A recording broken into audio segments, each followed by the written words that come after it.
Chemistry is the first level of organization, and all chemicals begin with the atom, the smallest unit of matter.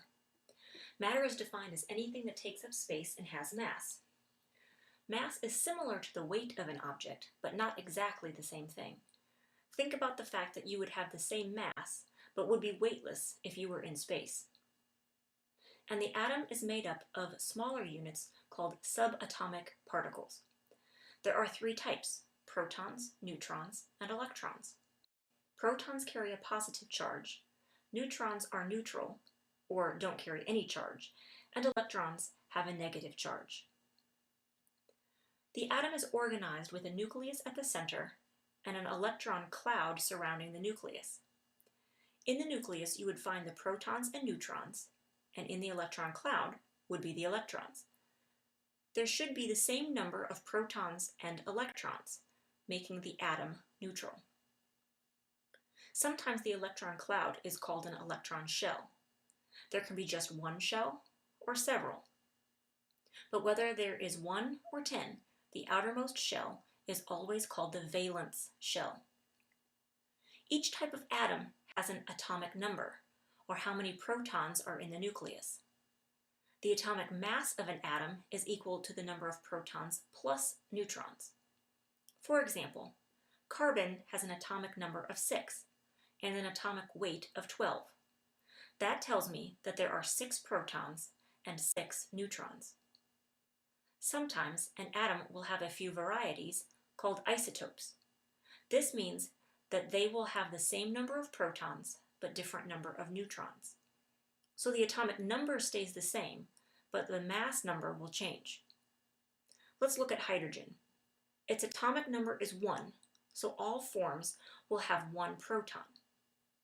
But hydrogen 1 has no neutrons, hydrogen 2 has 1 neutron, and hydrogen 3 has 2 neutrons.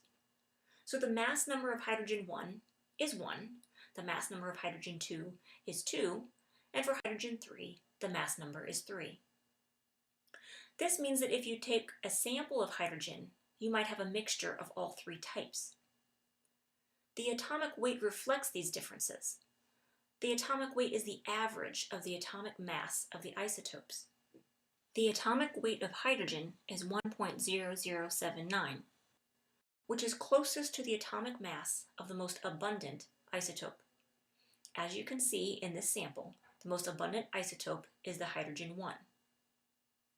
What is the difference between an atom and an element? An element is a pure substance where all the atoms have the same atomic number. So if a chunk of lead is all lead atoms, then the sample is a pure substance or element. But water, H2O, is not an element because it is made up of 2 types of atoms, hydrogen and oxygen. In the human body, there are many different elements. The bulk elements are those that are the most abundant, and the trace elements are those that the body needs, but only in minute quantities. The 5 most abundant elements are oxygen, carbon, hydrogen, nitrogen, and calcium. Some of the trace elements include copper, zinc, and aluminum. Most of the time when referring to an element, the name is not written out.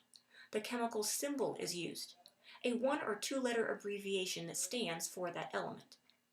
O is short for oxygen, C for carbon, H for hydrogen, Ca for calcium. But sometimes the chemical symbol does not seem to match the first few letters of the name. For example, Na for sodium, or Fe for iron, or K for potassium. In these instances, the Latin name has been used for the chemical symbol. Natrium for sodium, ferrite is iron, and kalium is potassium. The periodic table of elements tells us a lot about each element. I see the chemical symbol, the atomic number, and the atomic weight.